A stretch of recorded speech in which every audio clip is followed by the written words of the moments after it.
welcome to the Hangout with Abby Kimani. This is Ask a Mom, and I have a very special guest today. Mama Abby, Rachel Kimani, and I'm always glad to be here.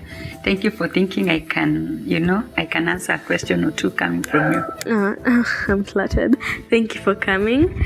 And if you are new here, Ask a Mom is whereby you get to ask the most interesting questions to my mom in case your mom is not in a position to answer, or you're just scared of asking, which we totally get. That's what we're here for.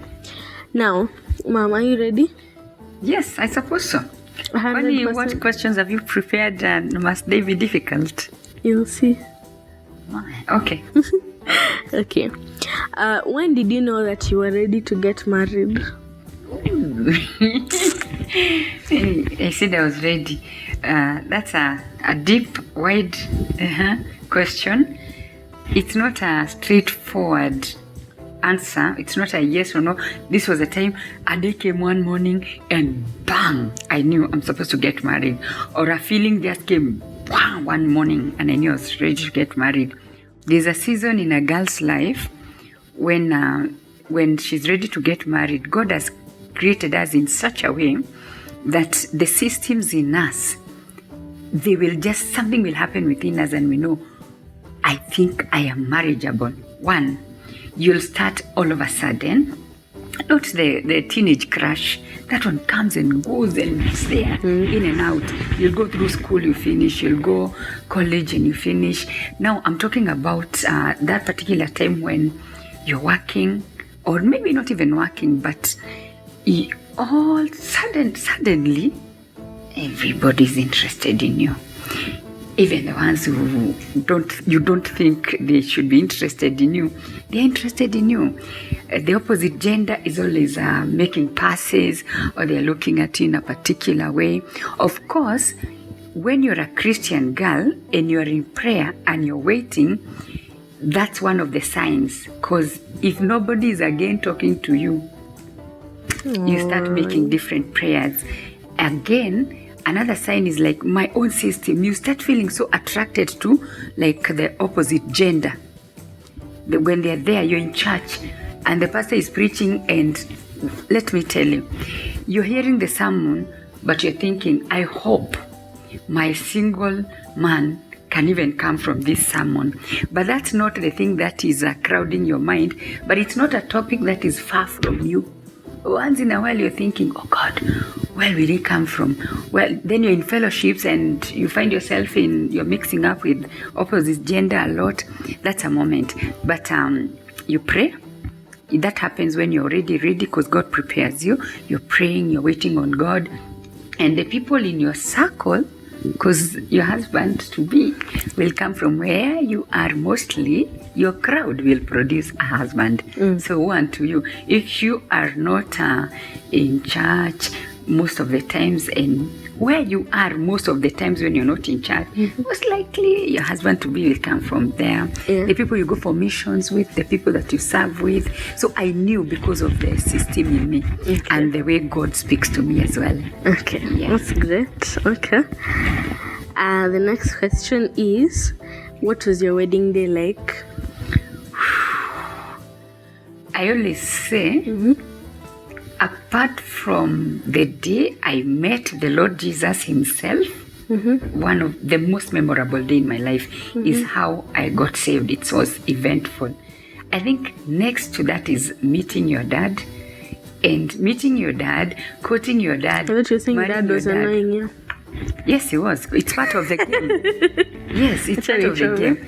No, it's fine. Oh, okay. In fact, if you are in courtship and you come and you say, if you go to a pastor and the pastor wants to test whether you're honest, have you ever clashed? Then you say, no. Some pastors tell you, go home and just go. The day you make an argument, the day you have an argument, come. It's one of the things. But anyway, our wedding day was fun, the greatest. It created memories for me. And that's why one of the things that mesmerized me about something in your bedroom is when I found like a wedding gown. It's true. It's not a bad thing. A wedding my wedding day was quite good. But like I have said forever and ever, that is just a one-day thing. The wedding day produces a marriage, which I am doing. Now that's the real deal, whereby you have to meet with the real issues of life, with the man who made the most memorable day, which will include what you have said. You will argue, you will disagree, you will be angry, but mostly you will always remember you love him, even when you disagree. Those are things that happen. Love is an action. Yeah, you get that? So I think wedding day was fun. A great day indeed. It sounds fun, honestly. Yeah. Now the next question is, what was some of your biggest struggles in high school?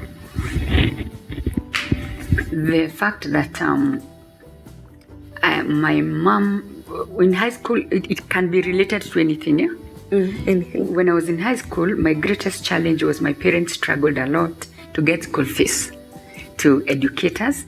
It was my sister Tabs. You know Auntie Tabs? Yeah, I do. My sister Tabs and I studied in the same school together. Oh, okay. Yeah, senior Chip Koinange. Is the age difference big or small? No, not so big. And don't forget, we are 10. So we couldn't. With 10 children or 10 girls? 7 girls and 10 boys. 7 girls and 3 boys. 7 girls and 3 boys. 7 girls and 10 boys. Wow. Yeah. So the fact that we were big and we could see that our parents are unable to always provide school fees on time made us sometimes feel sad. You've always asked me, how come you as sisters you love one another so much?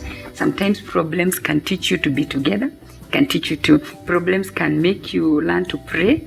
And so that was one. The other thing was, I always didn't have enough. To me, as a child, you'd always imagine having enough is having what your friends are having. But our parents never missed one visitation. That was quite awesome, because you as a child you think, oh, when you have this, when your parents have bought for you this, when maybe this and this is happening, that's life. But I think life became life when all the time we would see our mom or our dad coming with so little things. Then we experienced a lot of love. But it was not easy. It was not easy in high school. Yeah. Ni life, man. But now you're here. Now you don't rub when you speak English. Oh, yeah. One of the things that, I normally share with her. The school I was in, so these people who come from town, I am not sorry that I had come from Ushago. My Ushago is actually not far from Nairobi. So they would always say, angalia hao toka Ushago. These ones are shrubs, these ones are this. I was never afraid. And I actually learned to differentiate R and L because of being ridiculed. Because they, amesema R. Then I was always wondering, what are they saying? What's the difference? So anyway, you learn a lot. And you're going to meet some of those characters who just don't think you fit in. Be that one who will tell them, I came here because I made it just like you. I came here because God brought me. He opened an opportunity for me, just like He did for you. And you will always get that somebody in high school who will make you feel like you belong to this pigeonhole, or you don't fit here. The cliques. Me, I used to break those cliques. I've told Abby, even those things of that you're being stopped by somebody, go buy for me this. And I had come, when you come from Ushago, you have that kaluk before it is refined. And they stopped me and I told them, watch me as I go through you. Nobody really bullied me because identity, basically, you have to know it. Whether you come from an up country or Nairobi or wherever, you actually can have more awareness about yourself than even people who have come from where a child can think, oh, so and so, because they look like this, they have such good identity. You may be more self-aware of yourself than them. I broke many rules of being bullied. And the bullying that was there was not really anything. Nikutumwa mandazi, go to the canteen. Me, I used to say, no, I'm late. Yeah. Okay. And the last question, which is, as a baby, what is the most... Baby? Yeah. I might remember that. As a baby, what is the most annoying thing I did? Oh, you. Oh, you thought it was me?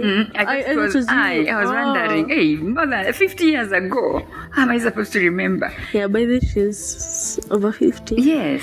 And she looks so young. It is because of the grace of God. But thank you. Look at you, not you trying to be modest. Just continue. All right.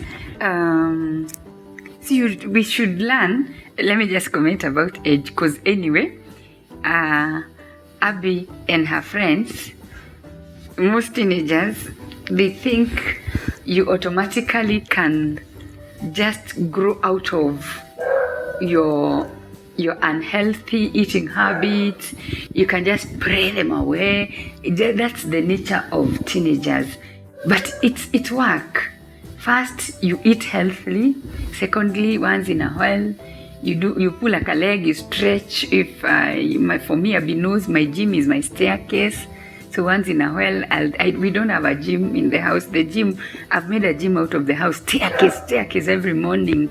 So really, it comes just like that. Of course, plus the grace of God. And what was the question anyway? I deviated. What is the most annoying thing I did as a baby?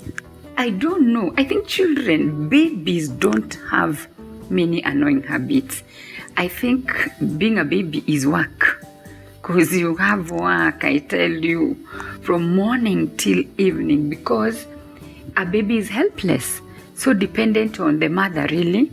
And it meant I needed to be present, like every now and then, left, right, and center, which is also part of parenting. It comes with its joys. It comes with its own challenges of being fatigued, like from morning till evening, and you're thinking, when did the morning come and when did the evening come? Oh, it's already tomorrow. It's already tomorrow. No, being a baby is not an issue. What it takes to parent the baby is the issue. And maybe I can take this opportunity to encourage you, a young mom. Sometimes being a parent is one of the most thankless labor that parents go through. When you're working, your boss tells you thank you. And when you are in a business, sometimes your business will say thank you by giving you a profit. Actually, even when you're doing community work, people say thank you to you, they mention your name. People seem to think, yes, you're just being a parent, that's your work. Nobody really no parent expects somebody to come from outside and to tell you thank you for being a parent, but the joy that it brings in should keep you moving on. Don't worry, sometimes you will be with your child and you're thinking, hey, other people are outside, they're laughing, I'm just here, my child is just crying the whole day. No, you are doing the best job on earth, and God has given you a child to start with. It's a big blessing. It's a season, it will pass. And even when it passes, it's not a destination that you arrive. Parenting is a journey that never ends. So for now, you're parenting a baby, a toddler, maybe a suckling baby. Keep doing it. God has given you this job for now. Okay, thank you. And that is true. Now I will end this video because that was the last question.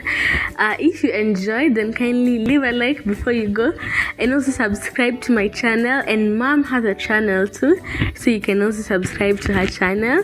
And we will see you guys next time. Bye.